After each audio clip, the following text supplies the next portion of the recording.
हरिः ओम्। केशवाय नमः, नारायणाय नमः, माधवाय नमः, ऋषिकेशाय नमः, गोविंदाय नमः। तो हम बहुत बार पूजा करते हैं, तो अग्नि अग्नि देवता के माध्यम से अपनी पूजा को देवताओं तक पहुंचाने का प्रयत्न करते हैं। और मुझे यह विषय बहुत समय से समझने की इच्छा थी कि वैदिक देवता अग्नि कौन है। उनके विषय में अलग अलग ग्रंथों में वर्णन आता है। तो आज वैदिक देवता अग्नि के माध्यम के बारे में जानेंगे। तो यह सर्वविदित है कि क्षिति, जल, पावक, गगन और समीर, समीर यानी हवा, ये पंच महाभूत, क्षिति, जल, पावक, गगन और समीर, ये जो पंच महाभूत सृष्टि संरचना में मुख्य कारण है।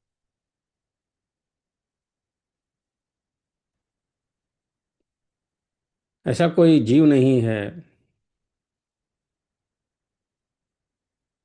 जिनके शरीर पिंड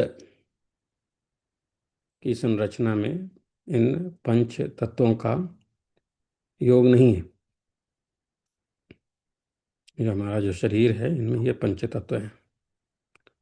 और शरीर अंत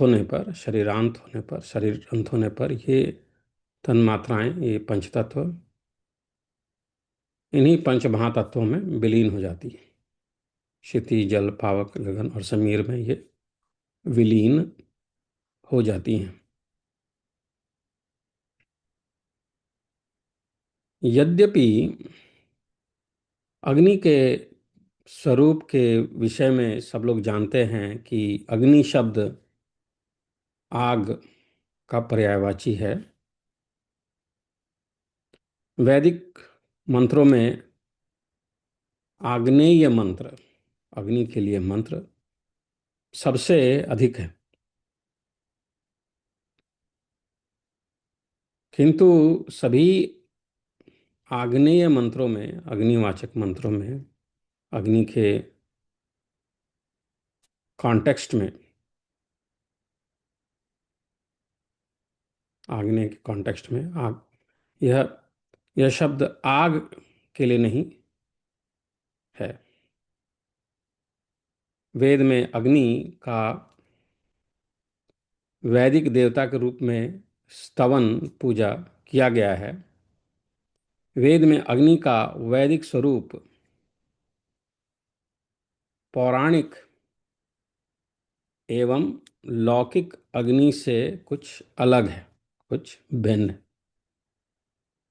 तो वेद में अग्नि शब्द जो है वह सिर्फ आग के रूप में नहीं प्रयोग होता, इसका अलग अलग अर्थ भी होता है।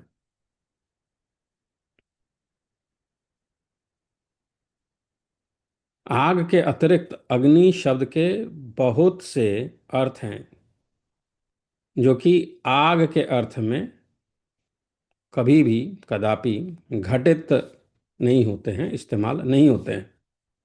तो अग्नि के बहुत से अन्य समानार्थक, समानार्थक तो नहीं कहूँगा, पर दूसरे अर्थों में भी इस शब्द को प्रयोग में लाया जाता है। तो वेद में अग्नि के जो अलग पर्यायवाचक शब्द हैं वो हैं जात वेदाह, सप्तार्चिः, सप्तजिह्वा, वैश्वानर, तनूनपात, सहस्रपुत्र इत्यादि। यास्काचार्य ने अग्नि के पर्यायवाचक जात वेदा, वैश्वानर आदि शब्दों का भी निर्वचन किया है। नैरुक्तों के सिद्धांतों को प्रदर्शित करते हुए यास्क ने मुख्य रूप से तीन ही देवताओं का उल्लेख किया है, जिनमें पृथ्वी स्थानीय अग्नि, अंतरिक्ष स्थानीय वायु या इंद्र एवं द्यू स्थानीय सूर्य हैं।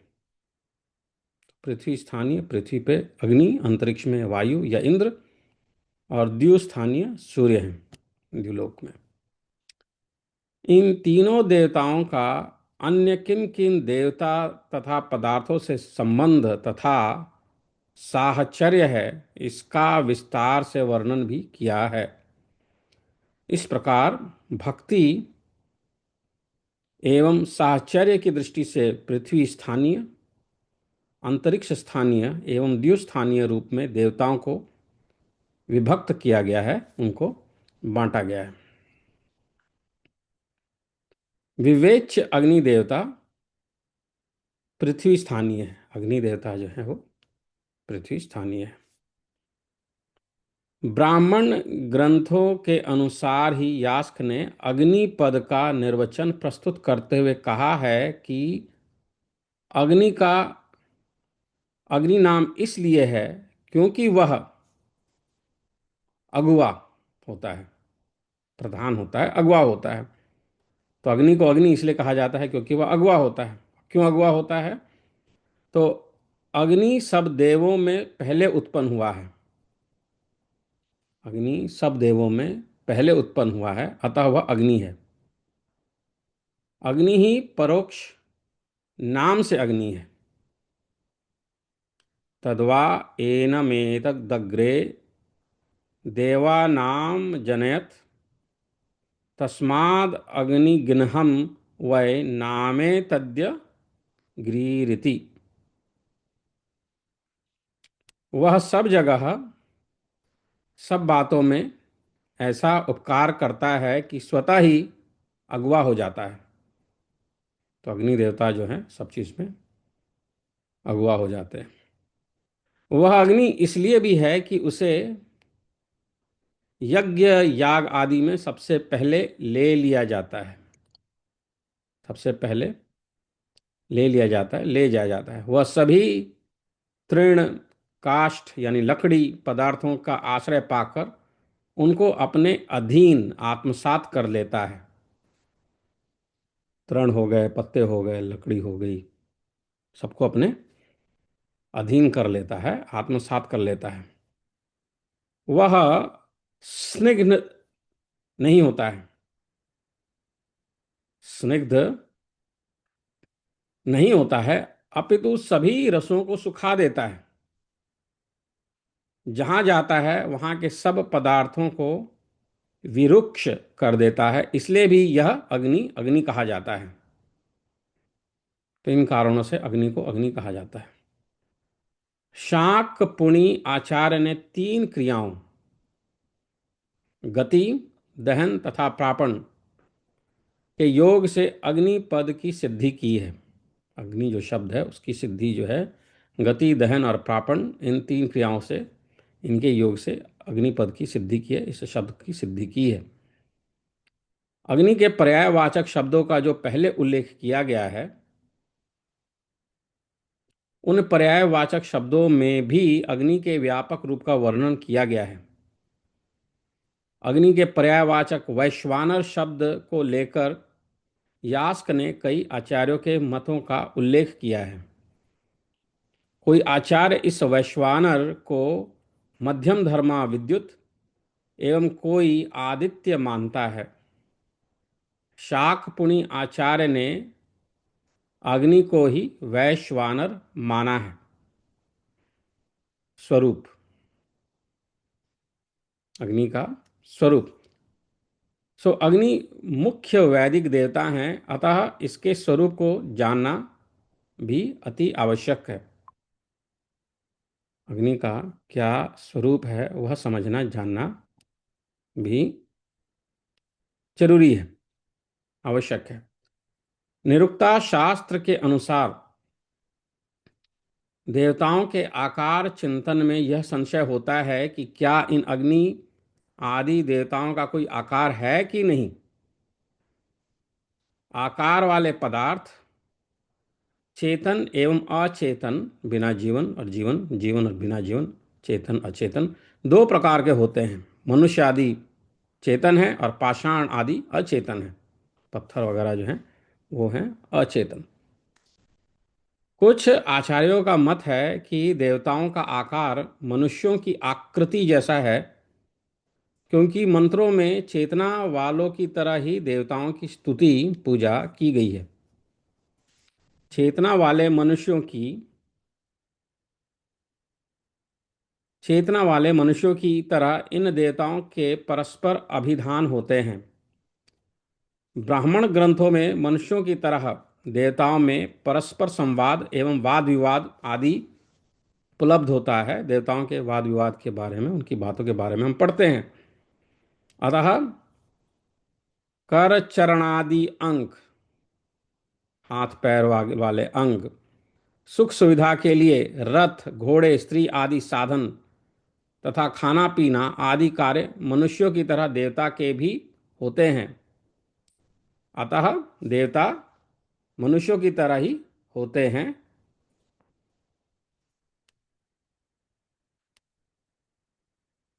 कुछ आचार्यों का मत है कि देवताओं की आकृति मनुष्यों की तरह नहीं होती। हम प्रत्यक्ष देखते हैं कि अग्नि वायु सूर्य पृथ्वी चंद्रमा आदि का मनुष्य आकार नहीं है। यह जो कहा गया है कि चेतना वालों की तरह इन देवताओं की स्तुति है, वह तो अचेतन में भी घटित होता है। पाषाण खंड सोमलता को कूटने से हरित वर्ण वाले पत्थर सोमलता को कूटने से ध्वनित होकर मानो अपने हरित वर्ण वाले मुखों से बुला रहे हैं। सिंधु नदी व्यापक पानी रूपी रथ को जोड़े हुए अर्थात धारण किए हुए है। ग्राव स्तुति, पत्थरों की स्तुति में अलंकृत वर्णन किया गया है कि शिलाओं सोमलता को कूटने वाले पाषाण एवं आधारभूत पाषाण खंड ने होता ऋत्विक से पहले हवि का भक्षण कर लिया। अतः यह सिद्ध हुआ कि देवता मनुष्य सदृश हैं और नहीं भी हैं, मनुष्य के जैसे हैं और नहीं भी हैं, अर्थात अचेतन देवता कर्म स्वरूप हैं तथा चेतन उसका अधिष्ठात्र देवता है। जैसे यज्ञ अचेतन रूप से, बिना जीवित रूप से, अचेतन चेतना वाल के बगैर वाले रूप से, तो जैसे यज्ञ अचेतन रूप से यजमान के अधीन है, किंतु यज्ञ का अधिष्ठात्र देव यज्ञ नारायण चेतन एवं स्वतंत्र है, वह यजमान का आराध्य है। महाभारत में आख्यानों द्वारा इस सिद्धांत को प्रदर्शित किया गया है कि पृथ्वी ने स्त्री रूप धारण कर ब्रह्मा जी से अपना भार हल्का करने के लिए याचना की, प्रार्थना की। अग्नि ने ब्राह्मण का रूप धारण कर वसुदेव एवं अर्जुन से खांडव वन दहन की याचना की, प्रार्थना की। मंत्रार्थ वर्ग दृष्टि से यास्क ने देवतावाद को चार प्रकारों में प्रस्तुत किया है। पुरुषविद, अपुरुषविद, नित्य उभयविद और कर्मार्थ आत्म भयविद। प्रस्तुत अग्नि देवता नित्य उभयविद हैं, अर्थात अपुरुषविद तथा पुरुषविद।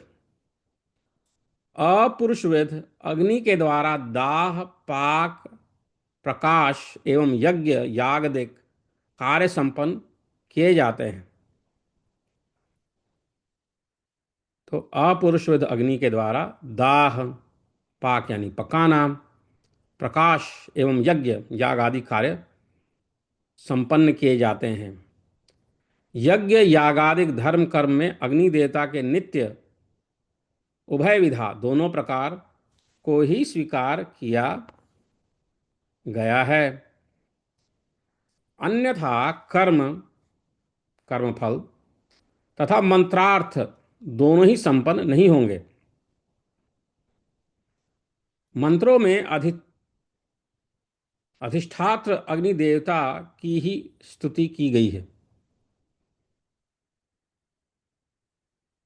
यह अग्नि पुरुष विद भी है, तो यह अग्नि पुरुष कैसा है, यह जिज्ञासा होती है। अतः इस अग्नि पुरुष के स्वरूप को समझ लेना चाहिए।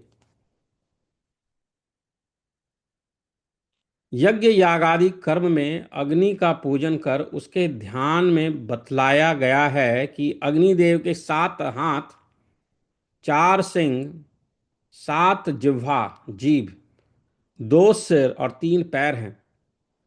उस अग्नि के दाहिने पार्श्व में स्वाहा तथा बाएं पार्श्व में स्वधा विद्यमान है, विराजमान है।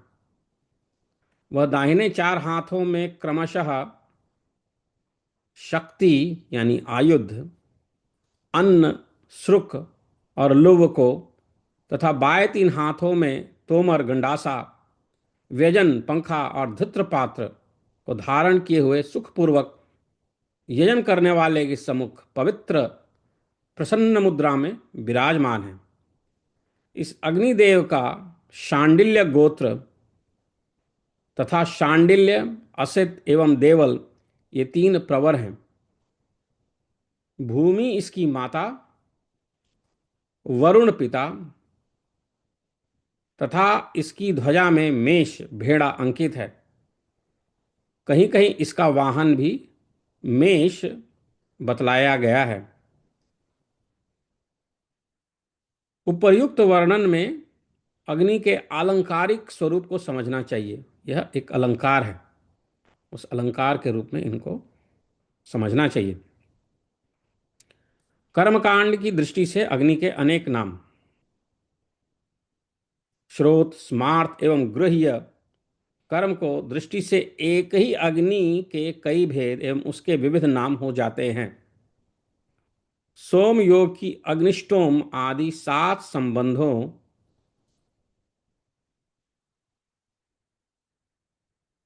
सोमयोग की अग्निष्टोम आदि 7 संस्थाओं एवं अन्य श्रुत यागों में मुख्य रूप से आवहवनीय, गार्हपत्य एवं दक्षिणाग्नि ये 3 श्रोताग्नियां कही जाती हैं। सौमिक वेदों में स्थित आहवनीय एवं गार्हपत्य अग्नि कर्म तथा स्थान के भेद से शलाद्वार्य और प्राजहित के नाम से भी अभिहित होता है। उक्त आहवनीय अग्नि को अर्णम मंथ के द्वारा उत्पन्न किया जाता है। मंथन द्वारा बलपूर्वक मथकर निकाले जाने के कारण यह सहस्र पुत्र या बलपुत्र कहा जाता है। शव को जलाने वाली अग्नि का नाम क्रव्याद है।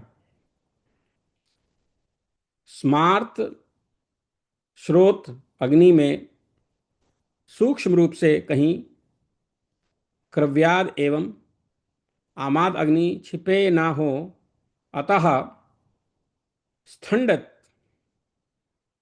स्थंडल या वेदी या कुंड में स्थापित करने के पहले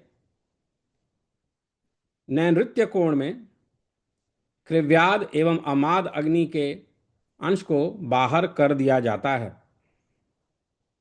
वाह। शव को जलाने वाली अग्नि का नाम क्रव्याद है और श्रोत या स्मार्त अग्नि में सूक्ष्म रूप से कहीं यह क्रव्याद एवं आगाद अग्नि छिपी ना हो, इस हेतु वेदी या कुंड में स्थापित करने के पहले नैऋत्य कोण में क्रव्याद एवं आमाद अग्नि के अंश को बाहर कर दिया जाता है। श्रोत कर्म के बाद स्मार्त कर्म का क्रम आता है। प्रायः सभी गृह कर्म गृह्य आवस्थ्य अग्नि में किए जाते हैं। यदि कोई व्यक्ति विवाह के समय में आवस्थ्य अग्नि का आधान ग्रहण नहीं कर पाता है तो सभी गृह कर्म लौकिक अग्नि में करने चाहिए। षोडश संस्कार एवं अन्य स्मार्त कर्मों में इस लौकिक अग्नि के भिन्न भिन्न नाम हैं। लौकिक होम में जिस अग्नि का स्थापन होता है उसका सामान्य रूप से पावक नाम होता है। तत्त कर्म विशेष में जिन जिन अग्नियों का स्थापन किया जाता है उन उन अग्नियों के द्वारा उन उन अग्नियों के अलग अलग नाम हैं, जिनका संग्रह एवं प्रयोग रत्न नामक ग्रंथ में उल्लेख है। अग्नि देवता का बीज मंत्र रम तथा मुख्य मंत्र रम बहिनी चैतन्याय नमः है। रम वहनी चैतन्याय नमः।